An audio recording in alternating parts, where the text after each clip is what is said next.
Alors, toutes les institutions publiques, aujourd'hui, sont l'objet de réformes inspirées par ces valeurs. Ce n'est pas seulement l'école, hein.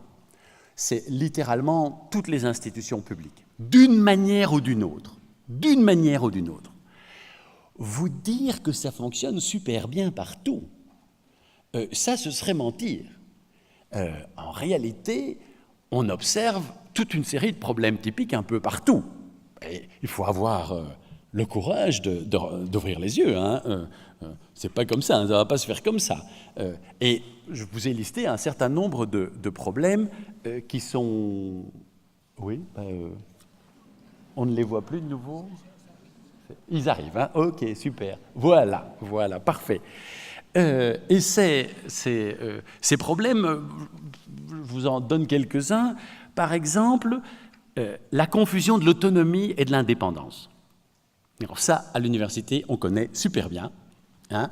Nous avons ce qu'on appelle l'indépendance académique. Alors l'indépendance académique, en gros, ça s'appelle une autonomie dans le contenu de nos enseignements. Voilà, ça c'est, nous avons une autonomie dans le contenu de nos enseignements. Mais très vite, ça je peux vous dire, hein, à l'UNIF c'est bien connu, on passe de l'autonomie dans les enseignements à l'indépendance pure et simple. Vous n'avez juste rien à me dire, laissez-moi tranquille, je viens quand je veux, je pars quand je veux, je prends les congés que je veux, etc., etc. Et donc on glisse d'une valeur fondamentale, l'autonomie pédagogique, à l'indépendance pure et simple. Là, c'est un problème qu'on rencontre un peu partout, ce problème-là. De même, vous avez des problèmes liés à la clarification des attentes, hein, un manque de clarification des attentes. Beaucoup trop de gens, dans beaucoup trop de lieux, je ne dis pas spécialement à l'école cette fois-ci, hein, je parle en général, vivent sans bien être au clair sur les attentes à leur égard, sur le contrat auquel ils doivent participer, les objectifs qui doivent les guider. C'est pas clair tout ça, c'est pas clair. Et par conséquent, c'est très difficile d'imaginer une responsabilité digne de ce nom lorsque vous ne savez même pas ce qui est vraiment attendu de vous, que vous n'avez même pas pu en discuter sérieusement pour orienter la suite de votre travail. Vous avez évidemment une résistance à la reddition des comptes, hein, qu'on voit un peu partout. Hein. Ça, c'est clair.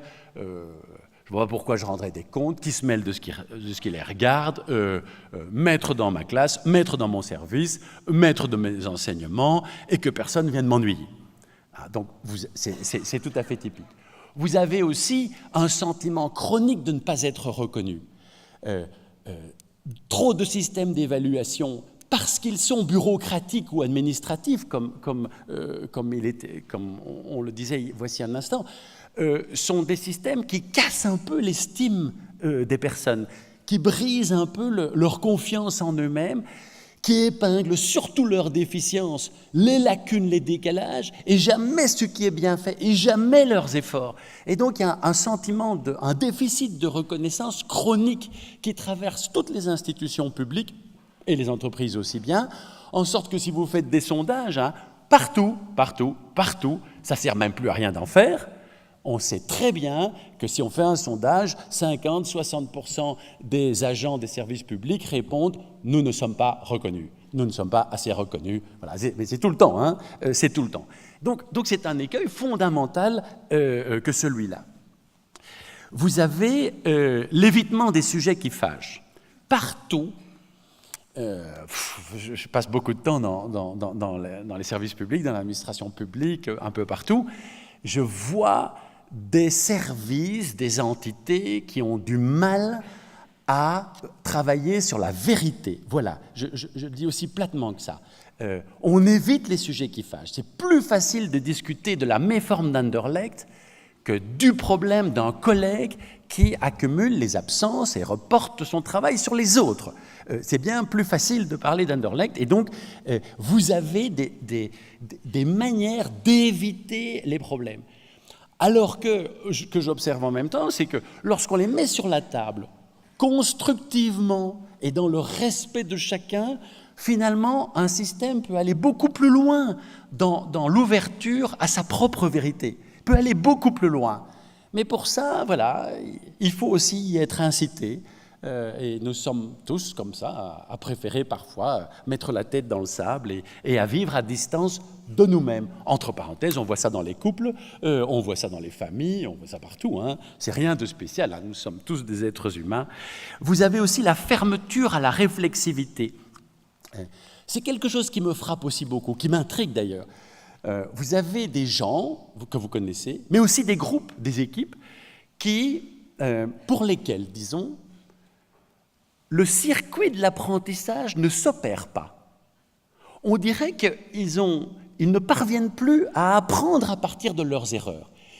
Bien sûr, confusément, ils vivent des difficultés, ils se rendent compte que ça ne tourne pas comme il faut, que les élèves ne les respectent pas comme il faudrait, que certains apprentissages ne passent pas, mais ça fait peut-être un peu trop mal, et peut-être qu'avant toute chose, le circuit de l'apprentissage, il est bloqué par la douleur, par la souffrance ou par la peur de souffrir, par la peur du jugement négatif en particulier qu'on peut poser sur soi ou que les autres peuvent poser sur nous. Et ce circuit s'arrête parce que ça fait mal quelque part, et la personne préfère dire « Oh, je m'en fous !» De toute façon, ils sont, et alors à reporter sur cette école, sur ceci, sur ça, un problème dont ils sont pour part au moins à l'origine. C'est quelque chose qui est fondamental, hein, dans la pratique même de cette valeur de réflexivité.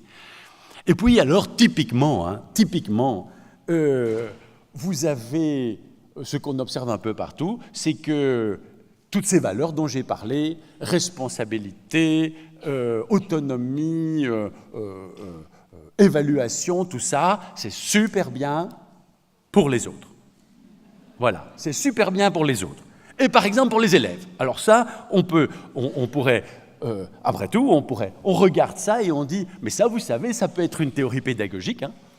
Ça peut être les élèves doivent quand même bien rendre des comptes, ils doivent se montrer responsables. Pour ce faire, nous devons organiser l'apprentissage même de l'autonomie, déjà dans les familles, mais ensuite à l'école. Nous devons bien sûr clarifier nos attentes comme enseignants. Nous devons pratiquer une forme de redevabilité, c'est-à-dire de reddition des comptes. C'est l'évaluation, comment on peut faire autrement. Et là, il ne faut pas chipoter, il y a une éthique de la vérité des résultats dans l'évaluation. Il faut que l'élève soit conscient et confronté à ses propres déficiences, enfin. Mais il faut le reconnaître pour le travail accompli. Et tout ça dans une dynamique de réflexivité. Super, mais pas pour nous. Voilà, mais pas pour nous. Nous sommes les enseignants. Je vous le dis parce qu'à l'université, c'est comme ça, hein, c'est pire. Hein, donc, parce qu'en plus, l'université fabrique en plus un surcroît de narcissisme par rapport à l'école. Donc ça n'améliore pas les choses. Hein. Donc vous voyez, voilà. Donc si on réfléchit à ces valeurs, on peut évidemment en conclure que nous sommes ici devant un changement culturel fondamental. Hein, c'est vraiment un changement culturel fondamental. Mais d'abord, peut-être pas un changement culturel si profond. En réalité, ces valeurs nous viennent de très loin. C'est leur application qui est fondamentale. Mais ces valeurs nous viennent de loin. Elles sont littéralement, et je pèse mes mots, un héritage démocratique. Elles nous viennent des Lumières. Nos civilisations se sont constituées sur ces valeurs. Et la question est de savoir si les écoles peuvent encore un peu plus les mettre en œuvre.